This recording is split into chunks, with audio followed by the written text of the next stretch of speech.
Good morning / afternoon / evening, everybody. I am SouthPawRacer, and wouldn't you believe it, it's 2018. The sun is shining, the birds are singing, and the voices in my head are getting louder.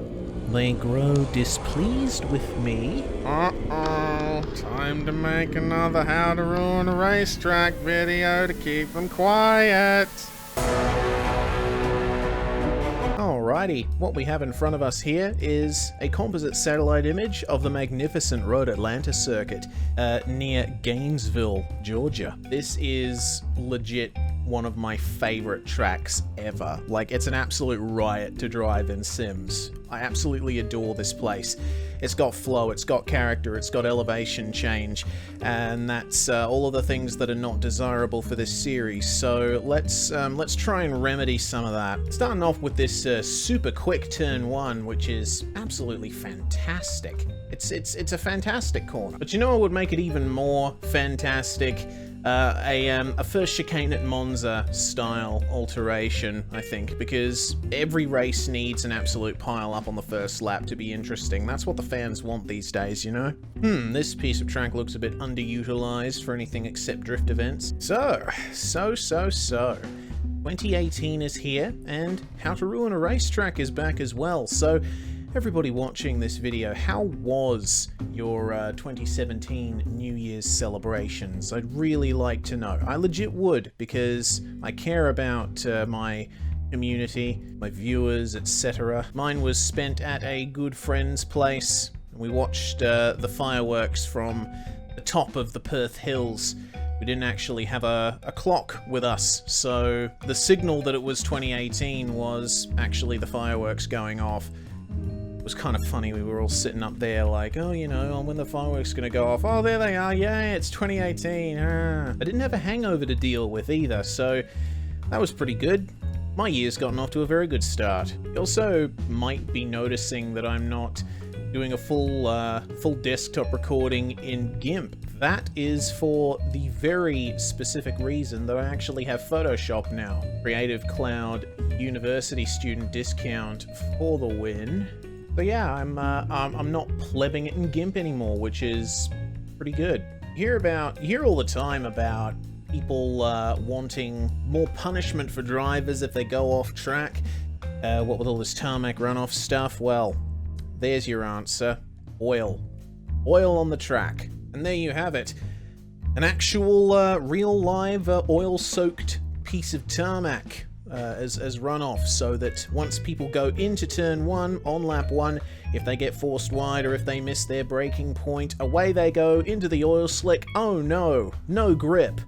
There won't be any recovering from that, and then they'll spill all of the oil onto the racing line as they come back onto the track and wreck it for everyone else, because you know, it's one of those situations like where someone gets into trouble in class and then the teacher keeps the entire classroom in at recess.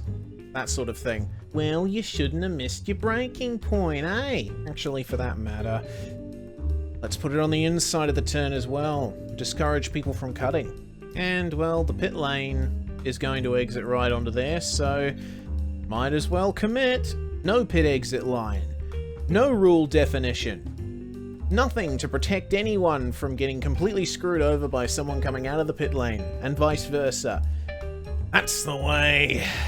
I think we can leave this section of track alone. Seems fine, but if we get to the S's, oh, we've got some options. Now, people who have been watching my stuff for a while may well remember that I do a series called Super Serious Track Guides. Be sure to check it out if you haven't already. And one of the tracks that I focused on in the series was the club layout of Road Atlanta, as it is available in iRacing. It's a terrible track that completely bastardizes everything that is good about Road Atlanta.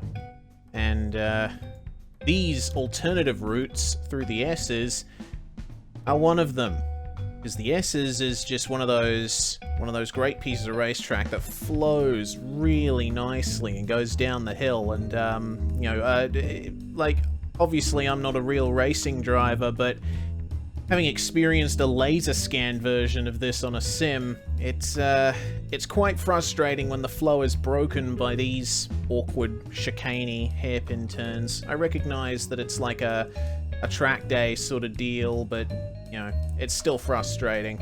You just see those S's inviting you in, and you're like, why can't I drive them? And after all, what is bitter resentment if not something to share with other people? So please check out my Super Serious Track Guides series.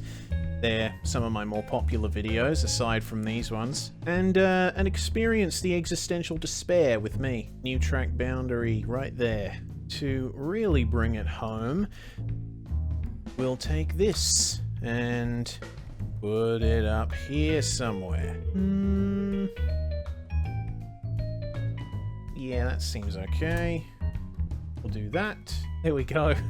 Flawless, seamless. That was sarcasm, if you are somehow unable to interpret it as such on your own. Now, a topic of discussion that I've wanted to, I don't know, explore for some time on these videos is exactly what they are and what they mean. I do read the comments of these videos, notified of almost every one of them that comes in, and I've seen some comments on a few of these videos that have intrigued me, because they seem to be missing the point about as comprehensively as a North Korean missile.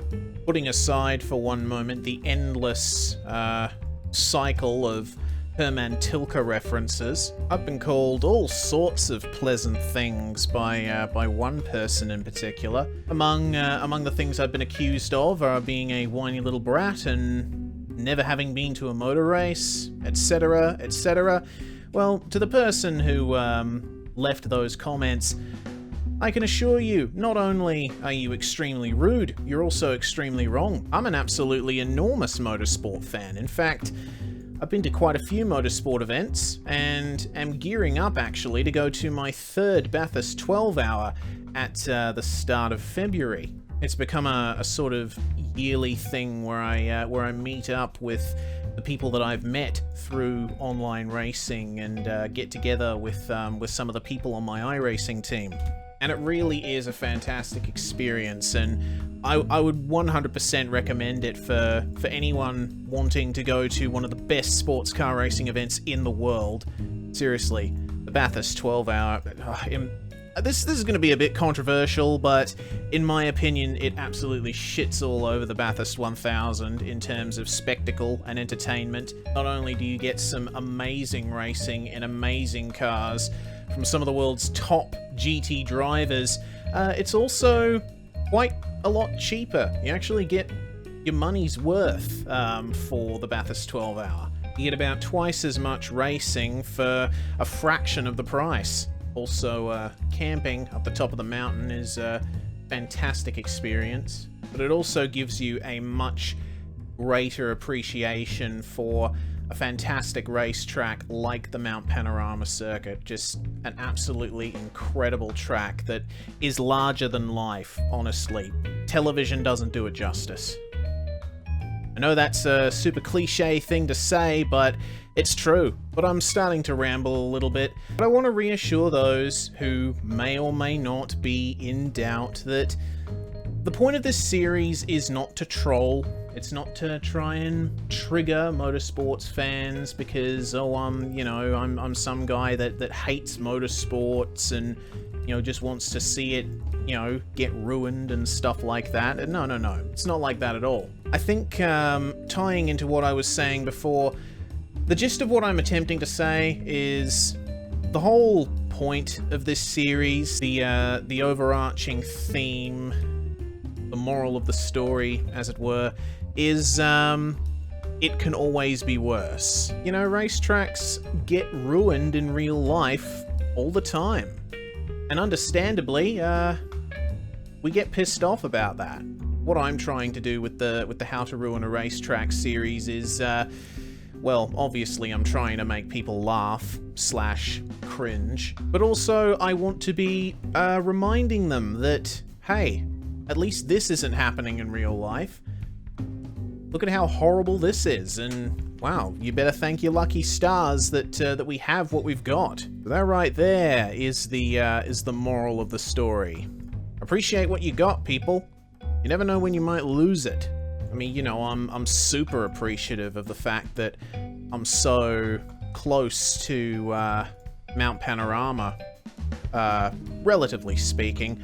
I'm technically a few thousand kilometers away from it. I live in Perth, and Bathurst is in New South Wales, obviously, so that's a 3-hour plane ride, and then, I don't know, a 3-hour car trip to get from where I live to the circuit. But just to know that a place like that exists is fantastic, and I guess that's a part of the reason why I'm seriously considering not doing an episode of this series where I ruin Bathurst, because it would kind of be betraying my own people, as it were. On that note, I suppose I should talk about things that I won't do in this series. The first thing I'm going to address is something that I've been asked quite a bit in my comments section, and that is no. I am not going to do a counterpart series where I fix bad circuits. And my reasoning for this is simple. I just think it'd be boring. And I think it largely comes down to subjectivity. I mean, ruining a good racetrack. I mean, what makes a racetrack bad is subjective, like many things in motorsports, but I feel as though what makes a racetrack good is even more subjective. I feel like it opens me up a bit too much to not so much criticism, but more just debate that will get stale very quickly. I actually prefer the light and fun feel of this series. Of course, your mileage is going to vary on that, depending on what you find light and fun. I guess this is more out of, like, I don't know, a sense of comedic destruction than anything else. But yeah, I just feel like a counterpart series where I improve racetracks would just be too much of a drag, you know? And another thing that I feel I should address is I don't want to do street circuits in this series. Primarily because I feel as though street circuits, I don't know, it's kind of cheating in a way, in my view, anyway. Because street circuits are just streets, you know? You're literally just saying, oh, okay, the circuit goes here now, and just drawing a line through a different street. I feel like with editing images of permanent circuits, it forces you to think a little bit more. I mean, obviously I'm taking some cues from the alternate paths that the circuit can take and stuff like that here, but at the same time, it's, you know, it's a little more hands-on, I guess. Also, I feel like it ties into the fact that I've spawned a few, I don't know, tribute artists, I suppose you could call them, on racetrack designs and other places, putting their own spins on the how to ruin a racetrack idea. Because with a street circuit, anyone can say, oh, you know, the track goes here now, and just puts a line down a different street to make a completely different turn. But with a permanent racetrack, you put your own imprint on it. It's all you. It's all on you. And that's the beauty of it. The gloriously horrifying beauty of it. I suppose I should go back to trying to explain what I'm doing here. This chicane at the end of the lap is, I think, a chicane really done right.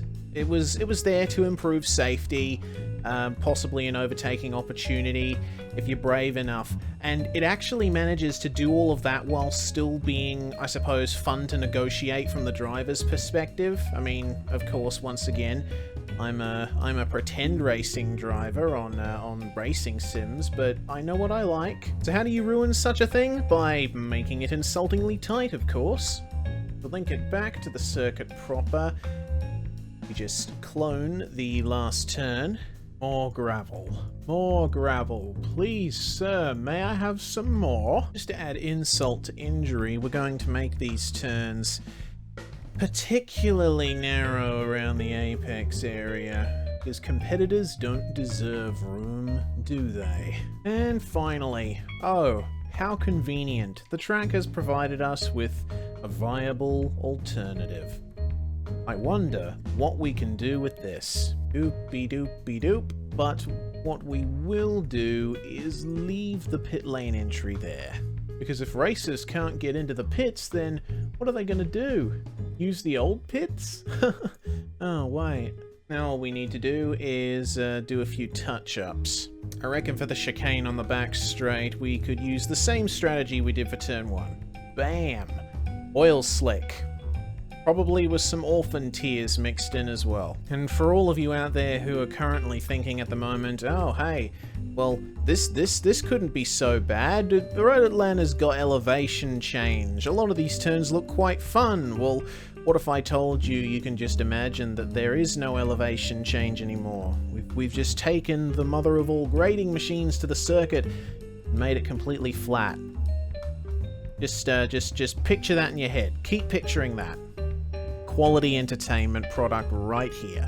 And for my final trick, I'm going to put in some immense tarmac runoffs. But here's the catch. I'm going to put them where they aren't needed at all. Another thing happened the other day. Someone commented on my Spa video calling me a fucking edgelord, which, you know, I thought was kind of bizarre. I mean, Holocaust jokes, whatever. Making light of stuff like rape and suicide, child's play. Now, editing satellite images of racetracks, ooh, that is just too far. Shame on me. Have I no decency? Like, if you like my videos, then great. If you don't like them, then yeah, alright. But if you're upset, like genuinely upset at these videos, I just want to let you know it's okay. It's fine. Racetracks are still here, being awesome in real life. Until, I don't know, someone with zero respect gets their hands on them in real life. But that brings me back again to the point that I was making earlier.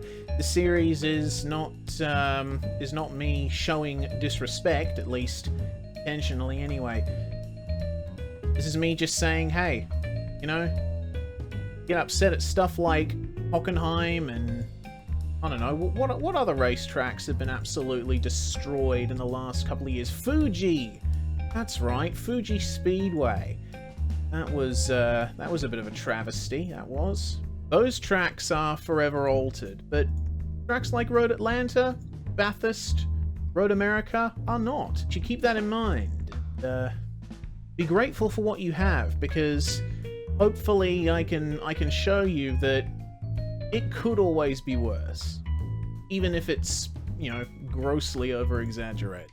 Alright, that whole area is selected, and I made a mistake with the selection because it's outside the wall, but we can fix that. Paint bucket that shit, and do that. Now there will be no risk of damaging your car on a wall, ever. Road Atlanta's track day layout S's, proof that more corners does not necessarily mean better. Giant heat machine in the Georgian sun.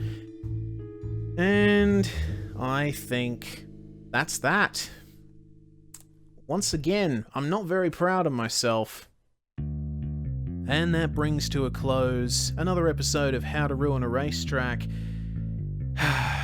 It's another absolute travesty that I've created. If you're a sick fuck and you like this video, be sure to leave a like, be sure to subscribe, and leave a comment suggesting another racetrack for me to ruin. Some of your most popular ones I've actually got ready to edit and record, and I'll be releasing them over the coming months, so keep a lookout for those. Have an absolutely smashing 2018, guys. I'm SouthPawRacer, I'm a sim racer, I make videos about that and other stuff, and I will see you at the first corner. Goodbye.